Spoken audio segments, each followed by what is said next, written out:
Welcome back to the channel. This gear review is going to be on my tent, my pack, and my sleep system. So let's get into it. I'm going to start out with my tent. I had the Durston X-Mid 1 tent. It's a trekking pole tent. I really liked the tent. It held up very well. It can be a little bit of a pain to set up when you're just getting started with it. It's very important to set it up correctly, especially if you know you're going to get rain or high winds. If you're going to get rain and the ridgeline is saggy, it will probably leak a little bit. Other than that, it is very watertight. And the only thing I don't like about it is it just takes a little bit of practice to set it up. Once you get that down, it is a very good tent, and I would possibly consider getting a 2-push tent in future hikes, just because a 1-push tent is very narrow. And yeah, but the nice thing about the Durston compared to some other tents is it has a very nice vestibule where it will keep your pack dry in the rain and snow. Some other tents, like I believe it's Z-Packs, the vestibule, if you keep your pack in there, it's probably going to get wet if it rains, because it just comes up so much higher. So if you were going to get a tent like that, you would need a 2-push. But the vestibule on this is very nice, and it was another good thing about this tent is it's good with tall people too, because not all tents are long enough for people of my height. So that's another thing to consider if you are tall. Up next, I got the tent stakes that I used with my tent. I just got these stakes off of Amazon, just standard tent stakes. They held up pretty well.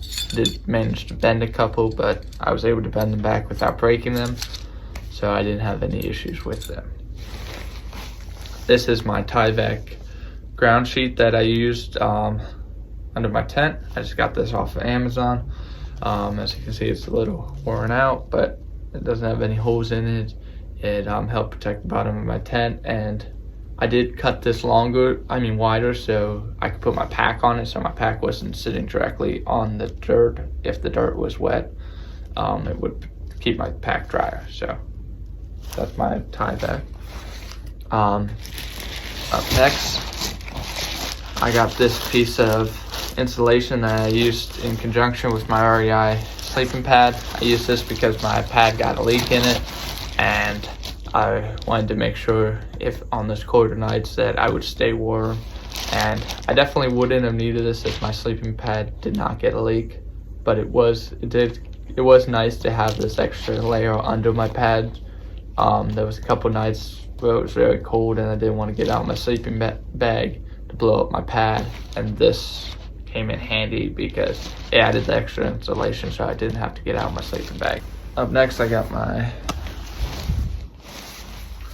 Outdoor Riders Stormloft quilt. This is very high quality quilt. It is a 30-degree. It has 2 pad straps for it. I used this from all the way from the first half of my trip, and it was plenty warm enough for that. That was going from Harpers to Maine. And then my second half, I used this all the way from Harpers to Irwin, Tennessee, and it was very comfortable. It held up very well. There's no noticeable damage on it, and I didn't see, when I was packing it up, there wasn't very often that I would see down coming out of it, which is good, because if you see down coming out of your quilt and you're packing it up every day, it's not going to last as long. But the comfort temperature of this I'm pretty happy with. I think it was probably about anywhere from mid to high 30s, which is probably about standard. In the end, there was a few nights where I was a little cold, but I just put all my layers on and it was no big deal. There wasn't a night out there that I had this where it got below low 30s. So I didn't extend. I definitely extended this to its limit, and I was happy with it. I thought it held up well. This particular one does have a draft collar where you can buckle it to itself and then scrunch this in, and this would just go around your neck. I don't think I used this at all because I didn't find a need for it. This one does not have a hood, and I don't think most quilts do, but I did have a fleece that had a hood that like scrunched over my face, kind of like a regular sleeping bag would. So I didn't need the hood in the summer, and yeah, I was just very happy with this sleeping bag overall. This is not the one that has the gold in it. That one was just too expensive for me when I was buying it, but this, I think they do have a water resistant coating on this, and it packed up very small and very light.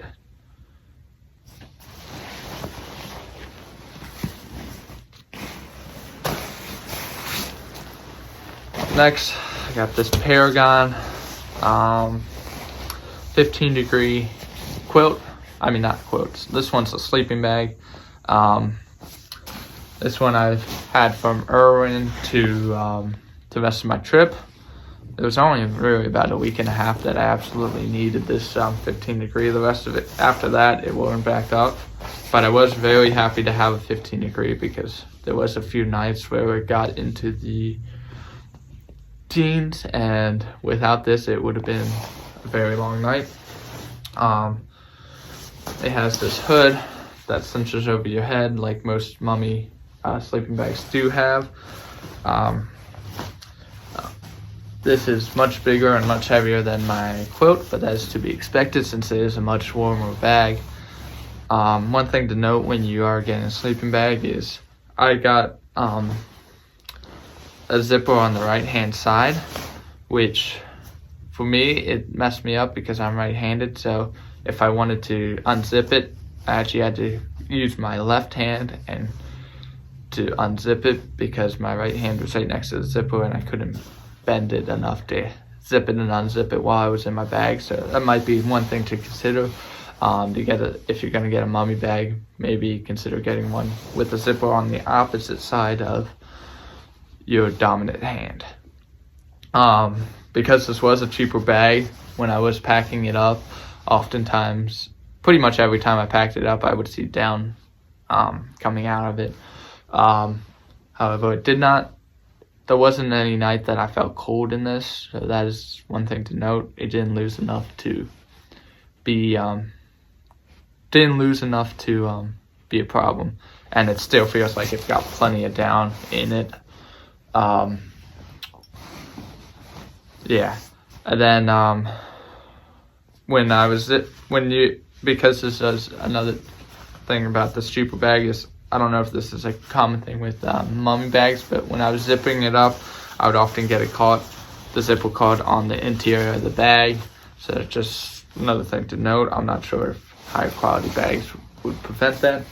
And then one thing that was nice about this bag in particular is it has two zippers. Had a zipper a little bit above the foot box, so you can vent your feet if you need to.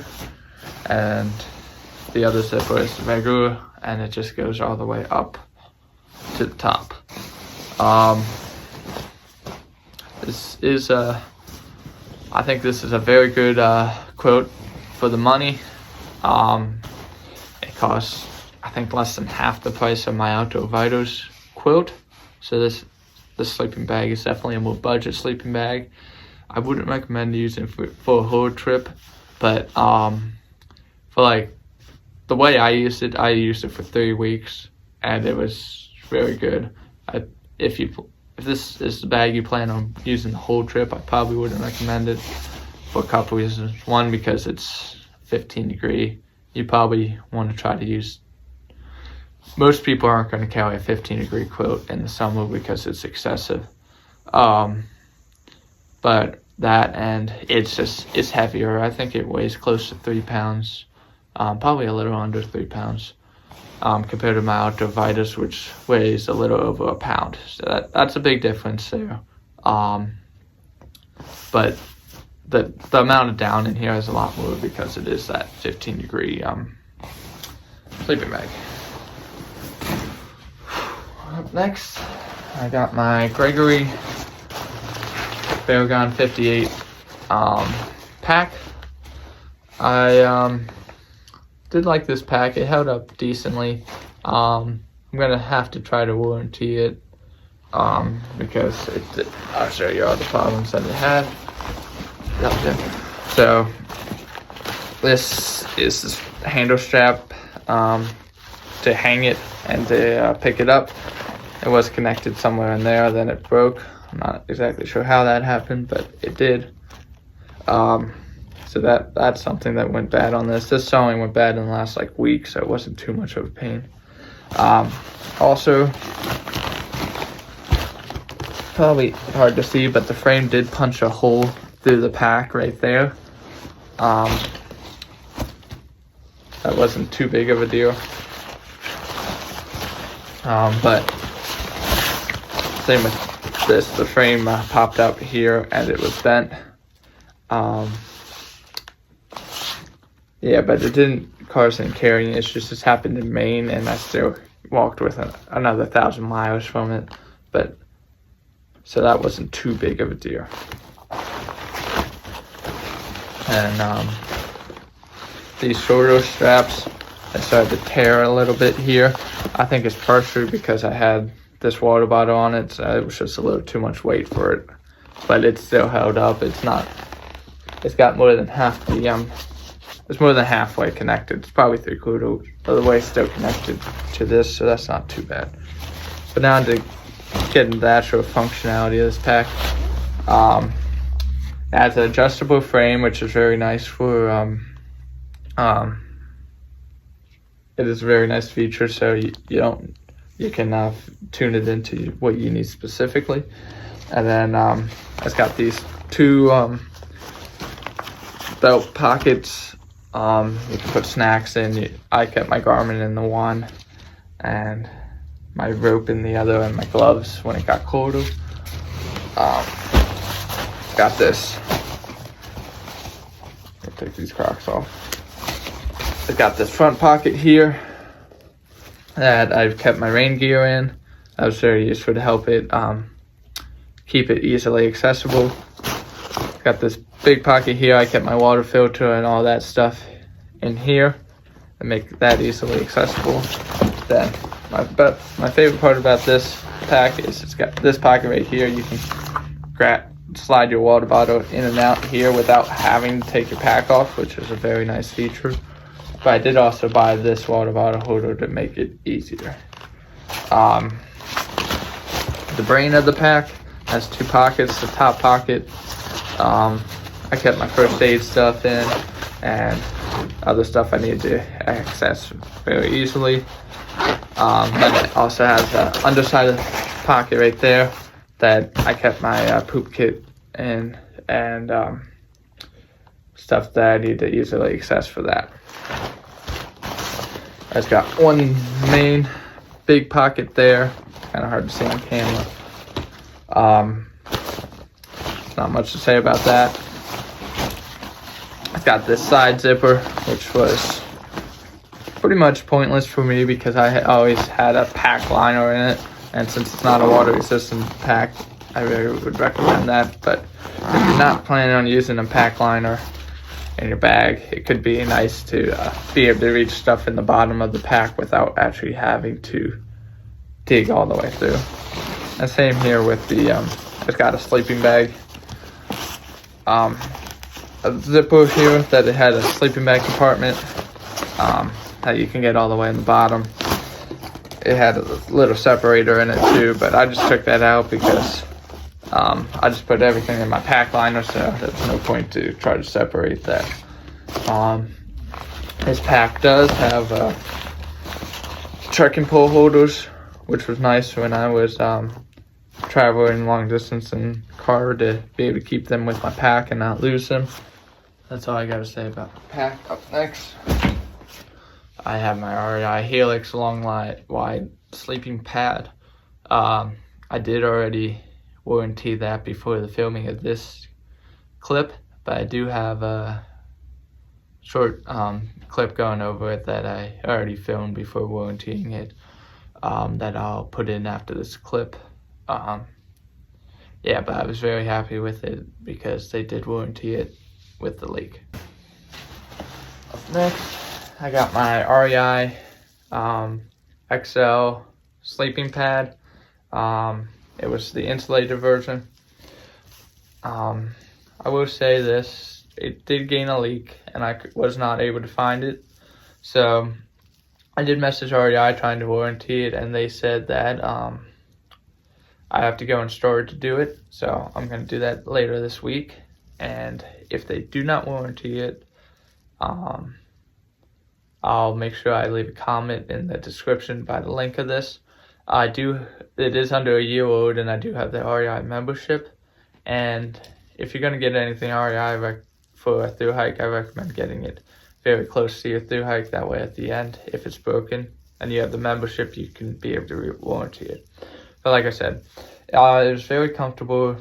It had two valves, one to inflate it and one to deflate it easily. The one you inflate it has a check valve. That way you can adjust it just a little if you don't want to let out all the air. I like it, and as long as they warranty it, I'll be very happy with it. Alright, a little time has passed since I filmed the last clip, and I did warranty my Gregory pack, and I received the new Gregory Paragon 60 liter pack because they no longer make the 58 liter. It looks very similar to my old pack. It's got the one water bottle holder there that you can slide in and out, and it's got the regular water bottle holder there. Still got that adjustable frame. Got a pocket here that they advertise to put a satellite communicating device in. I think the padding on the shoulder straps is a little nicer, as well as this particular pack. It advertises it can hold, I believe, 50 pounds. You would have to look at the website again, but I know the Paragon 58 only advertised it could hold 35, and I did manage to get the old one probably up to 38 or close to 40 pounds. So I definitely overloaded it, but I did carry that well. So I suspect that this one is also gonna do well with carrying weight. Gregory's warranty was pretty easy because there was a good amount of damage to it. They let me send pictures in, and they made me cut off the straps, and then they sent me this one with no hassle pretty much. So I am very happy with the Gregory warranty, and I'm looking forward to trying out this new pack that I just received in the mail. Looks like it should be very similar to my Paragon 58, so I'm looking forward to that. And it is, I think it's 1 ounce lighter, so it can hold more weight, and it doesn't weigh much more, which is nice. And then what I'm replacing REI Helix sleeping pad with is this Nemo Tensor insulated long, wide sleeping pad. The only thing I'm a little bit concerned about is it's a little bit shorter than the REI one, but since I'm not doing much, I'm not planning on doing winter camping anytime soon, it should not be too big of an issue. I think my body just takes up the entire length, and the REI one I had a little bit of extra room. So if I was doing winter camping, I would have to be a little careful about making sure to not let my feet touch the ground and let the cold air suck it out. But this seems like a very well made pad, and it is much lighter than the REI one. So I'm looking forward to using this in the future. And I was able to get it on sale and get it for the price of the REI Helix, so I thought it would be worth it since REI refunded my money for that.